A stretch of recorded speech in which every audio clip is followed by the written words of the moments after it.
Welcome to the latest edition of RPPV News, bringing you the stories from across the Mornington Peninsula. I'm Katie Sharp, and our top items for this edition are: Mornington's Medicare and Centrelink services win a partial reprieve, but is it enough? An independent agent will investigate planning decisions involving the Martha Cove project and the developer at the centre of the IBAC inquiry. A precious religious icon is stolen from a church in Red Hill for the third time. A teen crime wave is stopped by local police. A 4-bin curbside recycling scheme is to be rolled out across the peninsula. And Frankston Council invites locals to help clean up Australia. Now for the full stories. The Medicare and Centrelink services in Mornington have won a partial reprieve after the intervention of Member for Flinders Greg Hunt. Mr Hunt said he has the go-ahead for a new part-time agent service, which will provide face-to-face services in Mornington for 15 hours a week.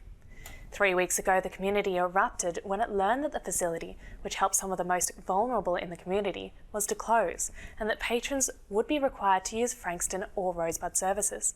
However, Frankston's Minister for Dunkley, Peter Murphy, has taken issue with the proposed solution. Ms Murphy says nothing less than a 40-hour week opening is acceptable and says the Hunt solution is too little and too late. She says it does little to stop the impact on Frankston Centrelink of having to take on more people when it was already overwhelmed with work. Mornington Shire is looking to hire an independent agent to review planning decisions involving the Martha Cove project. The project has been linked to John Woodman, the developer at the centre of the IBAC investigations in Casey. Mornington Peninsula Mayor Sam Hearn told Morn Pen News the council is collating all relevant documents for Martha Cove's history and expects to hire an independent consultant by the end of the month. The formal planning process for Martha Cove stretches back to at least 1990s. Police are investigating a burglary at a Greek Orthodox church in Red Hill. A gold-plated icon of the Virgin Mary and donation box was stolen from the holy monastery of Panagia Kamariani in the early hours of February the 10th. This is the third time the religious icon has been stolen. Church Secretary Glick Andriotis spoke to 9 News, pleading for the thieves to return the handcrafted item, saying, "Our message is we will forgive you no matter what, just bring it back." Thieves previously made off with the icon alongside about $300,000 worth of jewellery and coins in both 2014 and 2016. Anyone with information is urged to contact Crime Stoppers on 1800 333 000.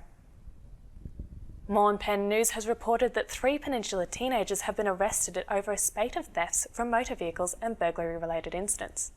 Detectives from Frankston's Crime Investigation Unit charged the men, a 19-year-old from Mornington, 18-year-old from Mount Eliza and 20-year-old from Frankston, with 5 petrol drive-offs in various suburbs, 5 thefts from motor vehicles in Mount Eliza and Frankston South, and a burglary at Kringle Hub shopping centre.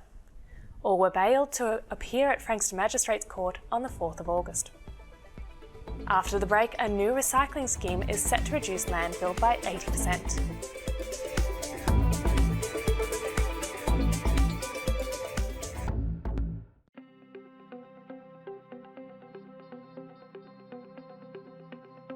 Hi, I'm Courtney Northrop, Branch Manager of the Tooradin and Coastal Villages Community Bank Branch. And here's some of our team. Hi.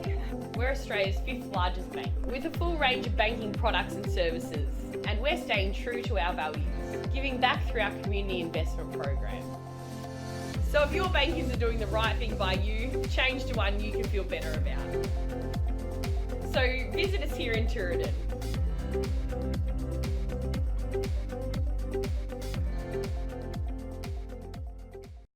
Hey, they're saying the fire danger rating's extreme. Should we go? There's no fire around here.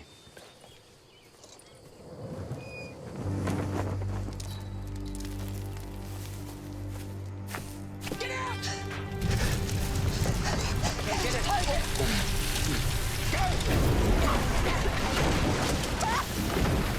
I know embers can spread bushfires as far as 40 kilometres, so you should leave early. Authorised by the Victorian Government.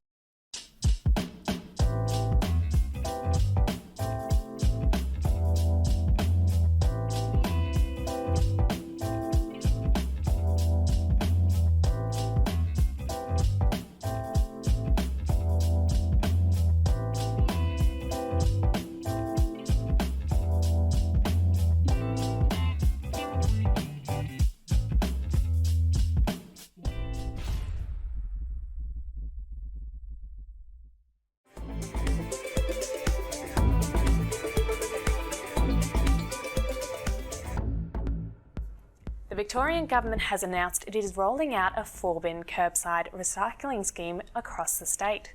The aim of the scheme is to reduce waste going to landfill by 80% by 2030. While details are yet to be confirmed, one of the new bins will be for glass, which will help reduce contamination of recycled materials. A council source has told RPPV News that the Shire will need to comply with the new recycling system and will need to budget for the cost to implement it, a cost which is expected to run into the tens of thousands of dollars. Following on from the Mornington Peninsula Shire's declaration of a climate emergency, Western Port's Extinction Rebellion group held a drown-in Balnarring last week. The aim of the action was to promote the science behind climate change and to emphasise its local impact. It is anticipated that climate change will cause an 80-centimetre sea level rise around the peninsula. Frankston locals are invited to take part in Clean Up Australia, which will be held tomorrow on Sunday the 1st of March. Each year, Frankston city communities come together on the first Sunday in March to clean up litter hotspots in their local neighbourhoods. Frankston City Council Mayor Sandra Mayer said Clean Up Australia's efforts reduce the potential for rubbish to cause harm to the local environment and wildlife. The hotspots identified this year are Seaford Pier, Lloyd Park in Langwarrin, the Pines Flora and Fauna Reserve, Jubilee Park and Frankston Pier. Come down and help keep Frankston beautiful. Sailors from the Mornington Yacht Club have arguably had their most successful sailing season in the club's 74-year history. They won 2 World Championships, 1 National Championship and placed second in another national title. The club gives credit for the successful campaigns to its training and development coaches who worked hard to develop the young sailors' skills before they were selected for advanced training. 3 members have been included in the Victorian Institute of Sport program and another 6 in the Victorian Pathway program. You can catch RPPV out in the community this week. We will be recording a concert by the Peninsula Chamber Orchestra on Sunday the 1st at the Mornington Community Theatre. All are welcome. And now for the weather with Lisa. Lisa Lenoble with the Mornington Peninsula 6-day forecast this Friday, the 28th of February. Let's take a look at the weather for this weekend and the extended forecast. Today being Friday, we'll see a minimum of 13 and a maximum of 20. Cloudy, chance of a light shower in the morning and early afternoon. Winds westerly 30 to 45 k's tending southwesterly before dawn and then decreasing to 25 to 35 k's in the morning. On Saturday, we'll see a minimum of 12 and a maximum of 22. Partly cloudy, winds west to southwesterly 15 to 25 k's, becoming light during the morning. On Sunday, we'll see a minimum of 12 and a maximum of 22. Partly cloudy, patchy morning, fog, slight chance of a shower, light winds becoming southerly 20 to 25 k's during the afternoon, then tending southeasterly during the evening. On Monday, we will see a minimum of 14 and a maximum of 22. Partly cloudy, slight chance of a shower, winds southerly 15 to 25 k's, tending southeasterly 20 to 25 k's later in the day. On Tuesday, we'll see a minimum of 14 and a maximum of 24. Partly cloudy, slight chance of a shower, winds southeasterly 15 to 25 k's. On Wednesday, we'll see a minimum of 15 and a maximum of 24. Partly cloudy. Even though we'll have some lovely mild weather this weekend, remember that the UV index is still very high. So don't forget your hats and your sunscreen. I'm Lisa Lenoble. Thanks so much for watching on RPPV. I'll see you next week. And Muzz isn't here this week, but hopefully we'll be seeing him next week. And that's all from our team here at RPPV News, serving the community with stories that matter to you. Keep watching and tell your friends. Bringing you the news from coast to coast across the Mornington Peninsula, I'm Katie Sharp. See you for the next edition.